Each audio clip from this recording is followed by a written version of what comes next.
नमस्कार बच्चों, कैसे हैं आप सब। फिर मैं आज पंकज आपके लिए एक नया वीडियो लेके आया हूं और इस वीडियोस में मैं आपको पढ़ाऊंगा linear equation in two variables. तो आप वीडियोस को अच्छे से देखें। मुझे आशा है कि आप सभी को linear equation in two variable अच्छे से समझ में आएगी।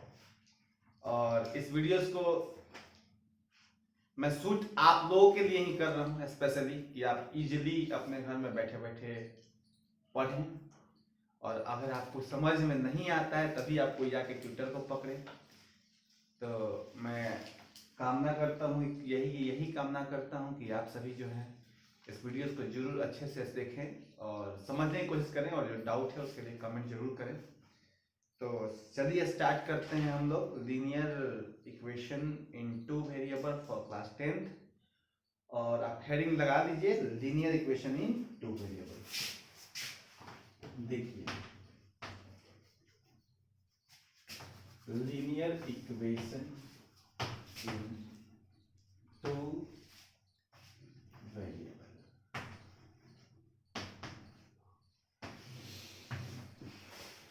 Linear equation in two variable. देखिए, इस पूरे चैप्टर में linear equation in two variable में क्या क्या चीज पढ़ना है मैं आपको कंसाइजली बताता हूं। एग्जाम आने वाला है मई में, इसमें क्या क्या आपको जानना है बस, और उसी को आप ध्यान से पढ़ के जाएं। एग्जाम में क्वेश्चन सोल्व हो जाए। हाँ, लेकिन क्वेश्चन आपको सॉल्व करना पड़ेगा भाई।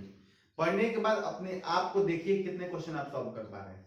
ऐसा नहीं है मैंने पढ़ा दिया और आप डायरेक्ट बिना क्वेश्चन सॉल्व किए एग्जाम में चले जाएंगे, मेरे से बन जाएगा। प्रैक्टिस बिना प्रैक्टिस किए हुए कोई आगे बढ़ा ही नहीं है। प्रैक्टिस तो आपको करना पड़ेगा। तो आप इसको एक बार देखें, इस वीडियोस को। Linear equation in two variable में क्या क्या पढ़नी है मैं एकदम कंसाइज बताऊंगा, एकदम प्रिसाइजली बताऊंगा। देखिए,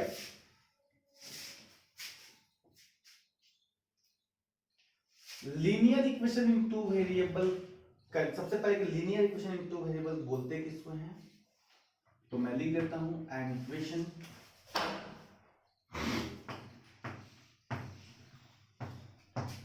having equation ax plus by plus c is equal to 0 is a linear equation in two variable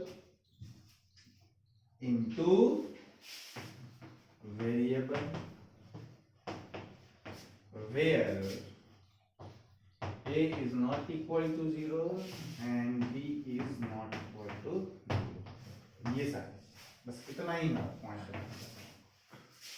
और कुछ नहीं। ऐसा इक्वेशन जो इस चीज के फॉर्म में हो।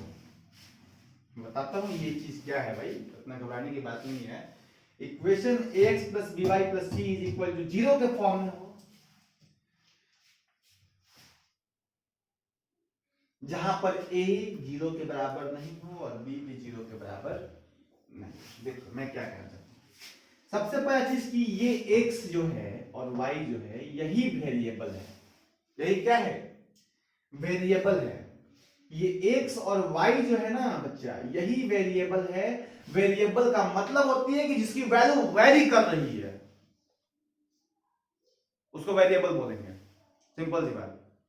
मतलब अगर मैं आपको बोल दूं कि यहां पे x और जो y है और इसके पहले से कोफिशिएंट a है, इसका कोफिशिएंट b है और ये c है, तो ये abc जो आएंगे ना, ये abc ये कांस्टेंट,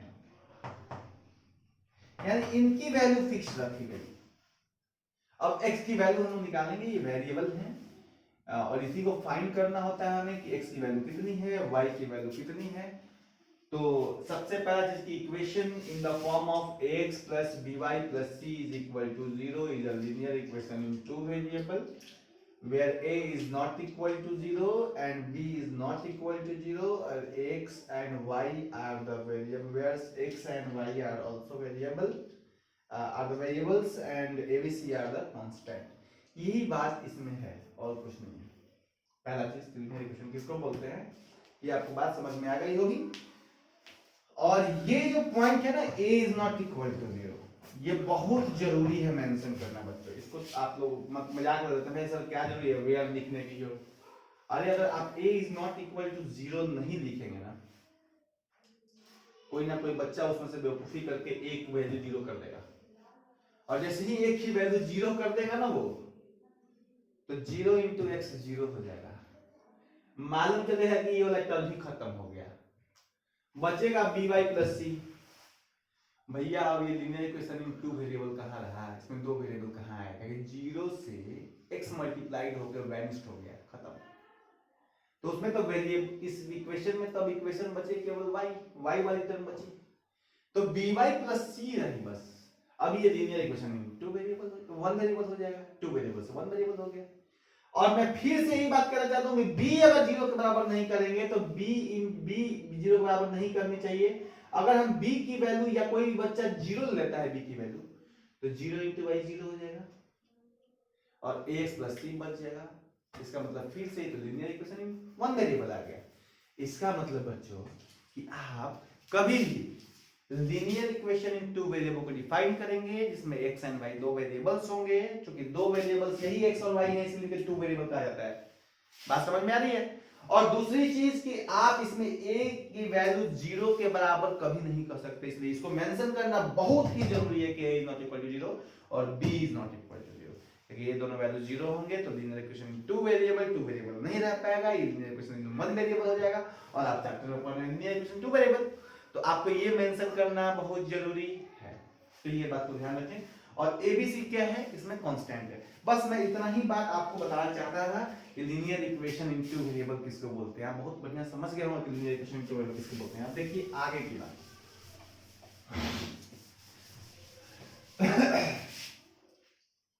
देखिए मैं ये और बताना चाहता हूं कि जो ये लीनियर इक्वेशन आप बनाते हैं ना ax प्लस by, मेरी बातों को ध्यान से देखिएगा। ax plus by plus c is equal to 0, जो आप लीनियर इक्वेशन इन 2 वेरिएबल का जो इक्वेशन लिखते हैं ना, ये इक्वेशन हमेशा स्ट्रेट लाइन रिप्रेजेंट करता है। ये इक्वेशन हमेशा स्ट्रेट लाइन रिप्रेजेंट करता है। मैं आपको बताता हूं कैसे रिप्रेजेंट करता है।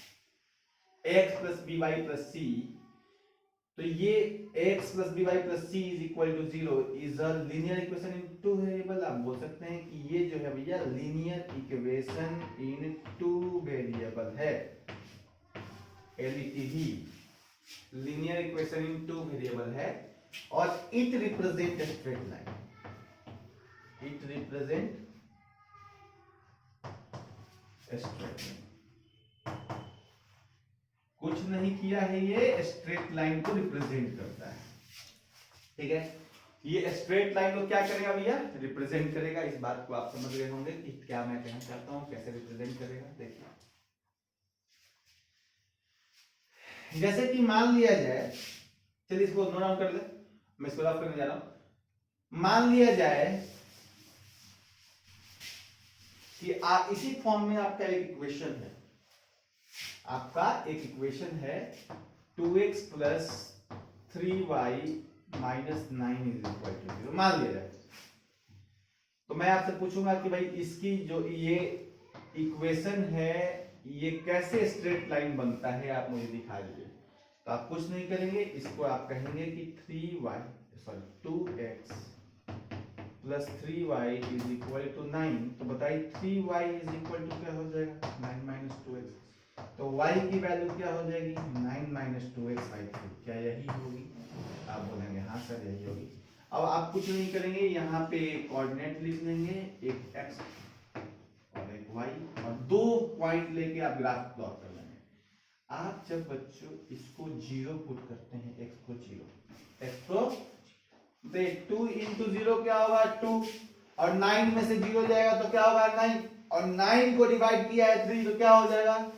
जब आप x 0 और 9 को 3 डिवाइड कर देगा तो हो जाएगा 3। इतनी बात आपको समझ में आ गई होगी कि x अगर हम 0 रखते हैं तो y कितना आएगा।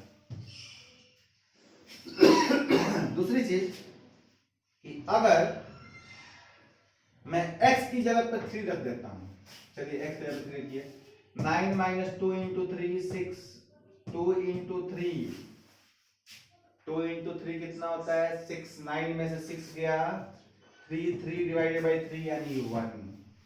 यानी आप जब x इज इक्वल टू 3 रख रहे हैं तो y की वैल्यू कितनी आ रही है 1 आ रही है। तो मैं ये कहना चाहता हूँ बच्चों कि भाई इससे आप ग्राफ प्लॉट कर सकते हैं, इजीली प्लॉट कर सकते हैं। प्लॉट करके देखिए, ये है 0, ये है 1, ये है 2, ये है 3, इधर 1 2 3। तो मैं ये कहना चाहता हूँ कि ये 0 और 3, इसका मतलब क्या होगा कि x एक्सिस पर 0 जाना है, x एक्सिस यही 0 है, और y कहाँ जाना है 3 पर जाना है। तो y तो हाई होगा, ये वाला होता है, तो ये है। उसके बाद x की वैल्यू 3 है, x की वैल्यू 3 है, y की वैल्यू कितनी है 1 है, तो y की वैल्यू यहाँ पर 1 रखें। x3 और y की वैल्यू 1 आई, ठीक है। 2 पॉइंट में दिखाया, एक रेड कलर से और एक येलो कलर से, और मैं इस दोनों पॉइंट को ज्वाइन कर देता हूँ ऑरेंज कलर से। बताइए स्ट्रेट लाइन है कि नहीं। मैं यही साबित करना चाहता हूँ कि ये जो linear equation in two variable है उसका कभी भी ग्राफ बनेगा बच्चों वो हमेशा स्ट्रेट लाइन बनेगा। ये बात समझ में आ गई। इसमें अगर आपको कोई डाउट है तो बताइए। मुझे नहीं लगता है डाउट होनी चाहिए क्योंकि linear equation in two variable बहुत ही स्लोएस्ट चैप्टर है। अगर हम कहें कि इससे ज्यादा स्लो चैप्टर मुझे पूरा क्लास 10 में नहीं दिखाया था, बहुत आसान चैप्टर है, इसको सोचने की बात नहीं है। देखिए ये आगे इसमें क्या पढ़ना है,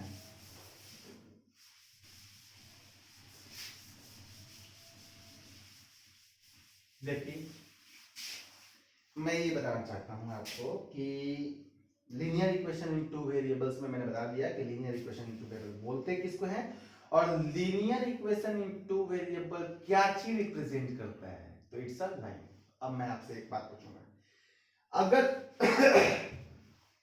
अगर मैं एक लीनियर इक्वेशन लिख रहा हूं a1x प्लस b1y, देखिए जब भी मुझे एक इक्वेशन लिखना होता है ना बच्चा, सिंपल एक इक्वेशन, तो मैं आपको तरीका बता देता हूं, आप सीख लें कि जब भी लीनियर इक्वेशन एक इक्वेशन लिखना होता है तो आप simply ax plus by plus c is equal to 0 लिख देंगे।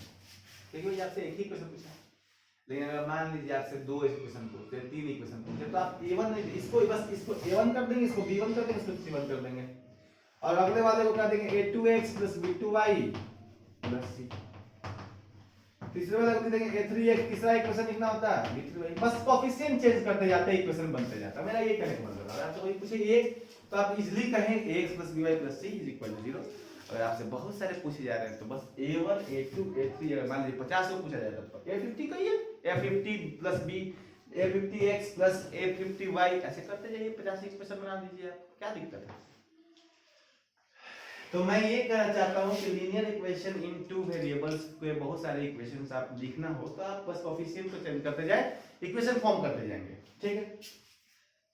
मैं बोलता हूं कि आपके पास दो ही इक्वेशन है, जाहिर सी बात है आपके पास दो इक्वेशन है, तो दो इक्वेशन यही दोनों इक्वेशन है।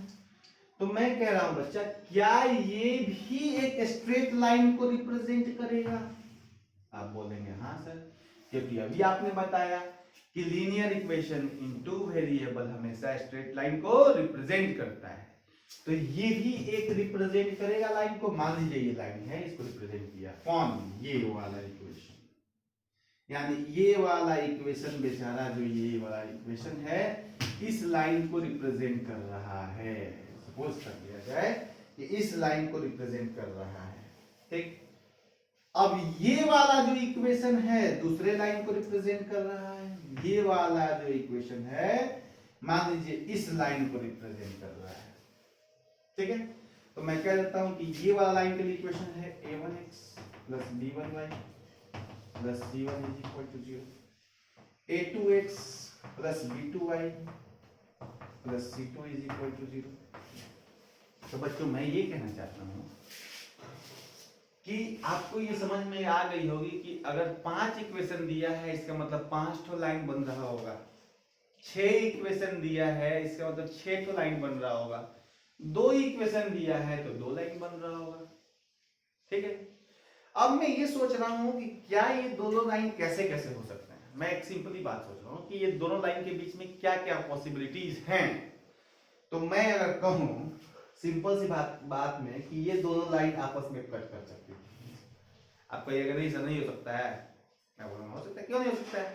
सभी बच्चे समझ भी गए होंगे कि मैं क्या कहना चाहता हूं। पहली लाइन की दो लाइनें आपस में कट सकती हैं, ये एक कंडीशन है, पॉसिबिलिटी है कि हाँ भाई दो लाइन कटेगी लीनियर इक्वेशन में। दूसरी चीज, दो लाइन हो सकती है कि पैरेलल हो जाए, जाहिर सी बात है। और तीसरी है कि तीसरी ये हो सकती है कंडीशन कि दोनों लाइन एक दूसरे पर पड़ जाए, यानी कोइंसाइड हो जाए। इसका मतलब कि इंटरसेक्ट भी कर सकती है दोनों लाइनें। ये दोनों इक्वेशन की जो दोनों लाइनें हैं, ये दोनों लाइनें इंटरसेक्ट भी कर सकती हैं, ये पैरेलल भी हो सकती हैं। और तीसरी चीज की लाइन के ऊपर लाइन पड़ जाना को बोलते हैं कोइंसाइड, तो कोइंसाइड भी कर सकती है। मैं यही बात अब उल्टे तरीके से समझाता हूं कि हमने बोला कि ये दो लाइन की पॉसिबिलिटी ये है कि दोनों लाइनें आपस में कभी ना कभी कटती थी, हो सकती है दोनों लाइनें पैरेलल हो जाए, हो सकती है दोनों लाइनें जो है कोइंसाइड कर जाए। इसका मतलब मैं ये कहना चाहता हूं, मैं क्या कहना चाहता हूं ध्यान समझे। मैं ये कहना चाहता हूं कि जो दोनों लाइनें हैं वो दोनों लाइनें कहां से आई? इक्वेशन से आई। ये दोनों लाइनें कहां से आई हैं? तो इक्वेशन से आई हैं। तो इक्वेशन के मदद से हम कैसे समझ पाएंगे कि ये दोनों लाइनें इंटरसेक्ट करेंगी? इक्वेशन के मदद से हम कैसे समझ पाएंगे कि ये दोनों लाइनें पैरेलल होंगी? इक्वेशन के मदद से हम कैसे समझ पाएंगे कि दोनों लाइनें कोइंसाइड करेंगी? अब यही बताने के लिए मैंने आपको एग्जांपल दिया, तो आप इसको जल्दी से नोट डाउन करें। चलिए, थैंक यू। देखिए,